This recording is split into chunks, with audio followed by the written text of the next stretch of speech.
El camino del reino. Chaclacayo, miércoles 25 de agosto del 2021. Las lecturas de hoy están tomadas de 1 Tesalonicenses capítulo 2, versículos del 9 al 13, Salmo 139, entre paréntesis 138, versículos del 7 al 12. El Evangelio está tomado de Mateo capítulo 23, versículos del 27 al 32.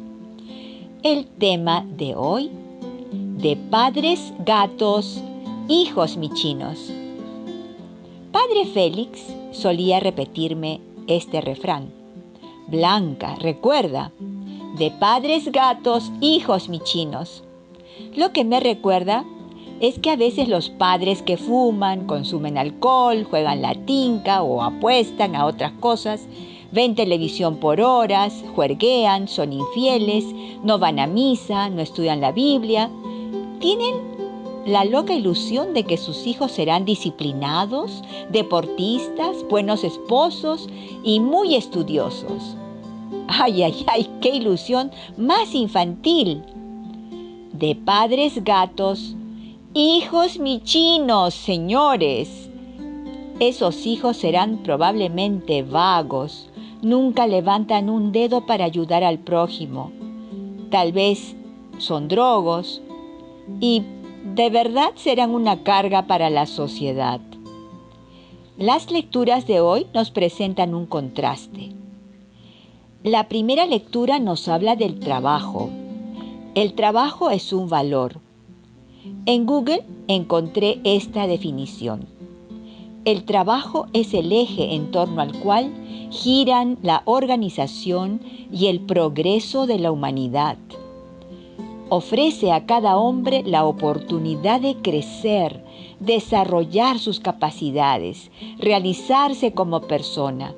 No solo expresa la dignidad del hombre, sino hace que la vida humana sea más humana. Les dije que las lecturas de hoy nos presentan un contraste, y es que la primera lectura nos va a hablar del trabajo, pero el Evangelio nos va a presentar los que no trabajan. Los escribas, los fariseos son un ejemplo de no trabajar. Bueno, vamos a leer la carta de 1 Tesalonicenses capítulo 2, versículos 9 al 13. Recordad, hermanos, nuestros esfuerzos y fatigas, trabajando día y noche para no ser gravosos a nadie. Proclamamos entre vosotros el Evangelio de Dios. Acá quisiera detenerme porque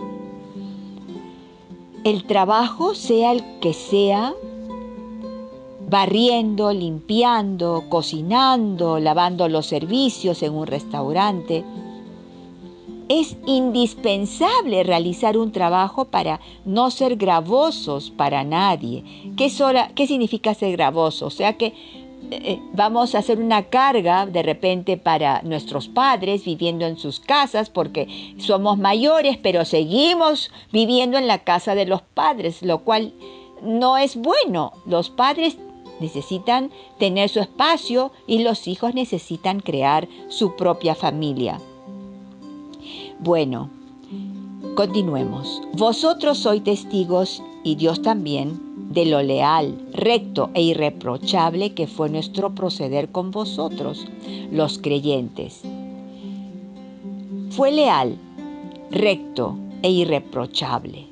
Sabéis perfectamente que, lo mismo que un padre con sus hijos, nosotros os exhortábamos a cada uno de vosotros, os animábamos y os urgíamos a llevar una vida digna de Dios, que os ha llamado a su reino y a su gloria.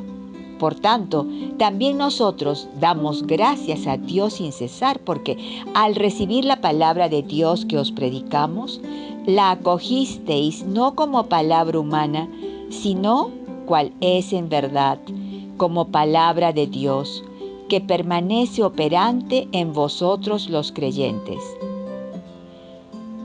¿Ustedes recuerdan en qué trabajaba Pablo?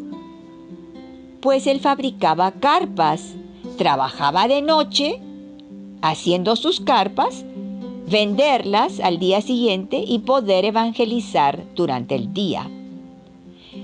Esta carta también nos habla de la conducta. Pablo nos dice que su conducta era santa, justa e irreprochable. Como un padre también debería ser santo, justo e irreprochable. Pablo pues actuaba como un buen padre, los exhortaba, es decir, les decía sus verdades, pero también los animaba a llevar una vida digna de Dios y su reino. Sus hijos espirituales aceptaron su exhortación y su palabra y permitieron que ésta actuara en ellos. La palabra de Dios en 2 Timoteo 3, 16, 17 dice que la palabra de Dios es inspirada por Dios y útil para enseñar, para reprender, para corregir, para instruir en justicia, a fin de que el hombre o la mujer de Dios sea perfecto, enteramente instruido para toda buena obra. O sea, si tú estudias la palabra de Dios, trabajarás en buenas obras, no estarás ocioso u ociosa. El principio es así: dar para recibir. ¿O esperas recibir sin haber invertido en servir a alguien, en trabajar en algo? O sea, por favor, ¿cómo podemos recibir algo si es que no plantamos primero? Tenemos que trabajar. Bien, no trabajas, no recibes. Trabaja donando tu tiempo, aunque sea en un albergue para niños abandonados. Si es que ya te jubilaste, puedes hacerlo. Haz algo productivo. No te quedes ahí sin hacer nada por tu prójimo. Yo recuerdo a Luz Campó, nuestra gran amiga del Pequeño Rebaño, que ella iba al hospital Larco Herrera a cortar el cabello a los ancianos. Gratis. Así nosotros tenemos que ofrecer, donar nuestro tiempo especialmente cuando no tenemos un trabajo. Tenemos que plantar, tenemos que servir más, ponerse la toalla alrededor de la cintura como Jesús lo hizo para lavar los pies a sus discípulos. Tenemos que movernos, es un principio del reino, el principio del movimiento. No podemos dejar de trabajar. Y si tienes una enfermedad, por ejemplo, como la de Tom, que estaba sentado en su silla de ruedas o en su sofá, en su sillón verde, pues él trabajaba en su computadora con sus proyectos mineros. Entonces todos podemos poner el hombro, todos podemos trabajar. Entonces, Pablo es un buen padre espiritual y sus hijos serán buenos como él. Si no, ¿te imaginas? Si sus hijos hubieran sido rebeldes, no estaríamos leyendo la carta a la primera Tesalonicenses. Oremos con el Salmo 139. Señor, tú me sondeas y me conoces. ¿A dónde iré lejos de tu aliento? ¿A dónde escaparé de tu mirada? Si escalo el cielo, allí estás tú. Si me acuesto en el abismo, allí te encuentro. Respondemos, Señor, tú me sondeas y me conoces. Si vuelo hasta el margen de la aurora, si emigro hasta el confín del mar, allá me alcanzará tu izquierda, me agarrará tu derecha. Señor, tú me sondeas y me conoces. Si digo que al menos la tiniebla me encubra, que la luz se haga noche en torno a mí, ni la tiniebla es oscura para ti, la noche es clara como el día. Señor, tú me sondeas y me conoces.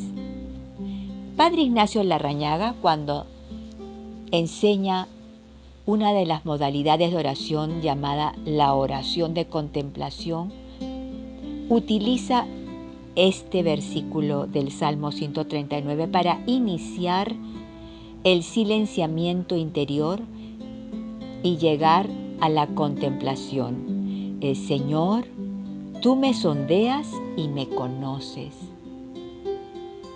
y se repite varias veces hasta que tu alma se impregne de este versículo y comiences a tener intimidad con el Señor. Bueno, pasemos al Evangelio, Mateo 23, 27 al 32. El Evangelio, por el contrario, nos presenta a los padres gatos de las anteriores generaciones del pueblo de Israel, que tenían el corazón duro, esclerótico y obcecado, que si no les gustaba lo que decía el profeta, lo hacían desaparecer. Se parecen a la mafia italiana. Los escribas y fariseos eran sus hijos michinos, imitando lo que hicieron sus ancestros. No trabajaban, eran ociosos, les gustaba pasearse por la plaza mostrando sus largas filacterías. Vivían de las limosnas que le pedían a las viudas a cambio de hacerles largas oraciones. Mateo 23, verso 14. En aquel tiempo, dice el Evangelio, Jesús dijo: ¡ay de vosotros, escribas y fariseos hipócritas, que os parecéis a los sepulcros blanqueados! Por fuera tienen buena apariencia, pero por dentro están llenos de huesos y podredumbre. Lo mismo vosotros, por fuera parecéis justos, pero por dentro estáis repletos de hipocresía y crueldad. ¡ay de vosotros, escribas y fariseos hipócritas, que edificáis sepulcros a los profetas y ornamentáis los mausoleos de los justos, diciendo: si hubiéramos vivido en tiempo de nuestros padres, no habríamos sido cómplices suyos en el asesinato de los profetas. Con esto atestiguáis en vuestra contra, que sois hijos de los que asesinaron a los profetas. Colmad también vosotros la medida de vuestros padres. Ay, ay, ay. De padres gatos, hijos michinos. Termino compartiendo lo que Padre Félix, quien fue mi guía espiritual por muchos años después de mi conversión, me repetía: Blanca, las palabras vuelan, los ejemplos arrastran. Los padres pueden hablar mucho, pero al final los hijos actuarán de acuerdo al ejemplo que les dieron. Oremos. Padre, bendice a los papás del pequeño rebaño y a todos los que están escuchando este audio. Llénalos de tu sabiduría para que su ejemplo arrastre a sus hijos a una vida de santidad, justicia y productividad. Amén. Blanca Foster, Ministerio Yo Amo la Biblia.